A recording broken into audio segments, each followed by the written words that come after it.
Let me move this out of the way. This is my microphone. It is in the way. Okay, much better, much better. So a friend of mine, Rob Ansbaugh, and I'm going to tag him in this so he knows that I'm answering his question.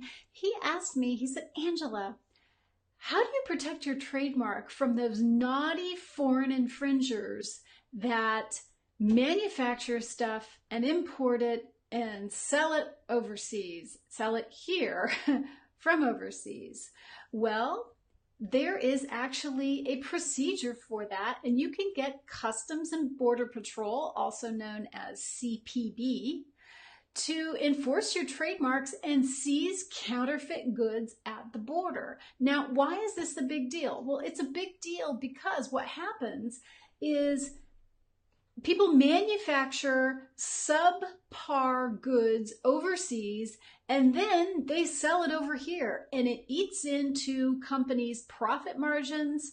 It makes their goods look crappy, for want of a better word. I mean, if you're Louis Vuitton, now Louis Vuitton bags are knocked off so much, it's ridiculous. And sometimes the copies are really good and you can't really tell the difference. And sometimes the copies are terrible. So sometimes you'll see ladies carrying these Louis Vuitton bags. I mean, it has the Louis Vuitton monogram canvas, and the piping's all shredded and it looks really bad. Now, Louis Vuitton, they are a luxury brand. They don't want to see knockoffs making it look like their very expensive bags have shoddy leather and crappy quality leather. They don't want that. They are trying to maintain consistency and quality in their brands. And so when people import these knockoff goods using substandard materials, it wears out faster, it doesn't look the same, and it makes it look like Louis Vuitton bags are not the quality that they are. This is why it drives them crazy to have all these unauthorized reproductions, or knockoffs as we commonly call them. So, you know, insert your favorite luxury good here. I'm a girl, so I like handbags, or a woman. I'm probably going to be dogged for being politically incorrect here. Yes, I'm a woman. I like handbags. Okay.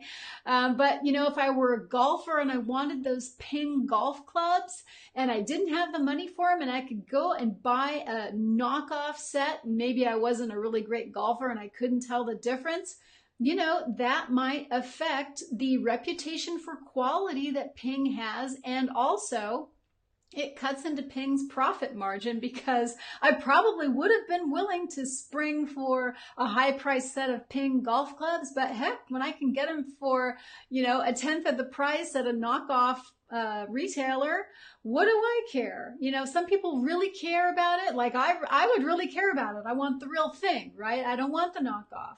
But some people, they don't care. So it does a couple things. It eats into the company's profit margin, and it tarnishes their brand because of the lesser quality of these knockoff goods, okay? So what do you do? Well, there's actually a procedure set forth in federal law that allows trademark registrants, those who have registrations on the principal register, not the supplemental register, okay? Sorry, supplemental registrants, you don't get to do this. It allows you to register the trademark with Customs and Border Patrol and tell them who the authorized importers or manufacturers for these goods are. So if Customs and Border Patrol gets a piece of your goods in a box labeled from some manufacturer that's not the one that you specified, from an address that you didn't specify, they have the power to seize those goods at the border. Same applies to copyrights, a little bit different. So the copyright work has been created. Copyright owners have rights in their work as soon as the work is reduced to a tangible medium. So as soon as they apply to register that copyright with the Copyright Office, they are empowered to also go to Customs and Border Patrol and say, here are the people overseas who are empowered to make copies of our work, and here is the address of them. So if you get stuff that's not from them, you know it's a knockoff. When might this apply? This might apply to things like films or CDs or maybe photographs or artwork that's manufactured overseas under license from, you know, the copyright owner and then imported here for sale here. Now, you know, this applies obviously to the United States. I'm not quite sure what other procedures are out there in other countries. I'm sure it's something similar. But, you know, here in the United States, you can always register your goods, your trademarked goods and your copyrighted material with Customs and Border Patrol, and at least make an effort to staunch the flow of counterfeit goods that are coming into the US. I'm Angela Langlotz, and I go live here every day to talk about patents, trademarks, and copyrights. You can find me online at TrademarkDoctor.net. And if you like my Facebook page at facebook.com/TrademarkDoctor, you'll be notified every time I go live. If you have questions, message me or make a comment on this video with the question, and I will answer it in a future live, and I will tag you, just like I'm going to tag Rob and Spa, and I will tag you when I answer your question.